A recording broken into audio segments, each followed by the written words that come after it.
ಬಣ ಬಡಿದಾಟ ಜೋರಾಗಿದೆ. ರೆಬಲ್ಸ್ ಅವರು ಎಲ್ಲರೂ ಕೂಡ ಈಗ ನಮ್ಮಲ್ಲಿ ಅಧಿಕಾರಕ್ಕಾಗಿ ಬಡಿದಾಟ ಇಲ್ಲ. ಅಧ್ಯಕ್ಷ ಸ್ಥಾನ ಅಧಿಕಾರ ಸ್ಥಾನ ಅಲ್ಲ, ಅದು ಸಂಘಟನೆಯ ಸ್ಥಾನ. ಆಮೇಲೆ ಅದು ಒಂದೇ ಇರೋದು. ಇಲ್ಲಿ 60ರಿಂದ 70 ಜನ ನಾನು ಮಂತ್ರಿ ಆಗಬೇಕು ಅಂತ ಕಾಯ್ತಿರೋರಿದ್ದಾರೆ.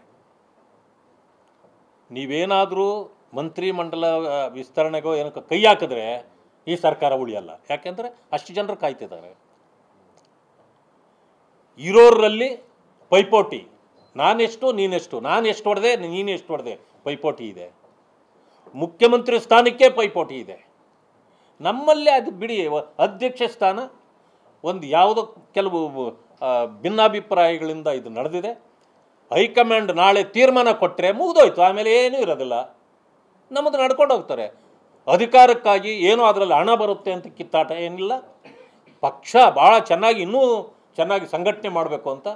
ಆದರೆ ಇವತ್ತು ನೋಡ್ತಾ ಇದ್ದೀರಲ್ಲ ನೀವು, ನಮ್ಮ ಪಾರ್ಟಿ ಇವತ್ತು ಮಜಬೂತಾಗೇ ಇದೆ, ಚೆನ್ನಾಗೇ ನಡೀತಾ ಇದೆ. ಆದರೂ ಕೂಡ ವ್ಯತ್ಯಾಸಗಳು ಏನೇ ಆಗೋದಿದ್ರೆ ಅದು ಹೈಕಮಾಂಡಿನ ಮೂಲಕ ಆಗುತ್ತೆ. ನಾವು ಯಾರೇ ಇಲ್ಲಿ ಎಷ್ಟು ಬಡಿದಾಡಿದ್ರು ಅದಾಗೋದಿಲ್ಲ. ಅದರಿಂದ ಇದು ಬಣ ಬಡಿದಾಟ ಅಲ್ಲ, ಭಿನ್ನ ಅಭಿಪ್ರಾಯ ಇದೆ, ಅದಕ್ಕೆ ಉತ್ತರ ಸಿಗ್ತದೆ.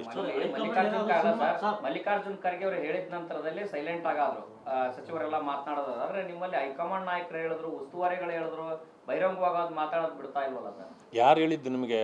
ಅವ್ರು ಹೇಳಿದ ತಕ್ಷಣ ಸುಮ್ಮನೆ ಆಗೋದ್ರು ಅಂತ? ಒಳಗಿದೆ ಇವತ್ತು ಹೊರಟ್ರಲ್ಲ ಎಲ್ಲ, ಡೆಲ್ಲಿಗೆ ಹೋಗ್ತಾ ಇದ್ದಾರೆ. ಇವಾಗ ಏನಕ್ಕೆ ಹೋಗ್ತಾ ಇದ್ದಾರೆ? ಅಲ್ಲೋಗಿ ನಾವು ಇದು ಮಾಡ್ತೀವಿ ಅಂತೇಳಿ ಶುರು ಆದ್ರಲ್ಲ, ನಿನ್ನೆಯಿಂದ ಬರ್ತಾ ಇದೆಯಲ್ಲ. ಯಾರು ಸುಮ್ಮನೆ ಆಗಿಲ್ಲ. ಅಲ್ಲ ಈಗ ಅದನ್ನ ಯಾರು ಕೇಳೋರಿಲ್ಲ. ಶಿಸ್ತಿನ ಪಕ್ಷ ಅಂತ ನಿಮ್ಮನ್ನ ನೀವು ಕರ್ಕೊಳ್ಳೋರು, ನಿಮ್ಮ ಪಕ್ಷದ ಹಾಕಿರುವಂತ ಈ ಒದ್ದಾಟ ಡೈರೆಕ್ಟ್ ಆಗಿ ಅಟ್ಯಾಕ್ ಮಾಡುವಂತ ಸಂಸ್ಕೃತಿ ನಿಮ್ಮ ಪಕ್ಷದಲ್ಲಿ ಇರ್ಲಿಲ್ಲ. ಈಗ ಆಗ್ತಿದೆ ಅದು. ಈಗ ಉತ್ತರ ಬರೋದು ಕೇಂದ್ರದಿಂದ ಉತ್ತರ ಸಿಗೋದು ತಡವಾಗಿದ್ದರಿಂದ ಸ್ವಲ್ಪ ಈ ವಾಯ್ಸ್ ಜಾಸ್ತಿ ಆಗಿದೆ ಅಷ್ಟೇ. ಅವರು ಬೇರೆ ಬೇರೆ ಇವತ್ತು ದೆಹಲಿಯ ಚುನಾವಣೆ ಅಥವಾ ಬಡ್ಜೆಟ್ ವಿಚಾರ ಇದರಲ್ಲಿ ಸ್ವಲ್ಪ ಅವರು ಮಗ್ನರಾಗಿದ್ದದ್ದು ನಿಜ. ಆದ್ದರಿಂದ ಅವರ ಗಮನದಲ್ಲಿದೆ. ಕಳೆದ 15 ದಿವಸಗಳಿಂದ ನಡ್ಡಾಜಿ ಅವರು ಬಂದಿದ್ದರು, ಅವ್ರ ಗಮನಕ್ಕೂ ತಂದಿದ್ದೇವೆ. ಈಗಾಗಲೇ ಶಿವರಾಜ್ ಸಿಂಗ್ ಚೌಹಾಣ್ ಅವರು ಬಂದಿದ್ದರು, ಅವ್ರ ಗಮನಕ್ಕೂ ತಂದಿದ್ದೇವೆ. ಆಮೇಲೆ ರಾಧಾ ಮೋಹನ್ ದಾಸ್ ಜಿ ಅವರು ಬಂದಿದ್ದರು, ಅವರಾಗಲೇ ಸಭೆ ಮಾಡಿ ಎಲ್ಲರನ್ನು ಸಮಜಾಯಿಸಿ ಮಾಡಿ ಹೋಗಿದ್ದಾರೆ. ಅಂದರೆ ಅವ್ರಿಗೆ ಪೂರ್ಣ ಗಮನದಲ್ಲಿ ಇದೆ. ಈಗ ಅದಕ್ಕೆ ಉತ್ತರ ಸದ್ಯದಲ್ಲೇ ಬರುತ್ತೆ, ಮುಗಿದೋಗುತ್ತೆ ಅಷ್ಟೇ. ಅದರಿಂದ ಏನು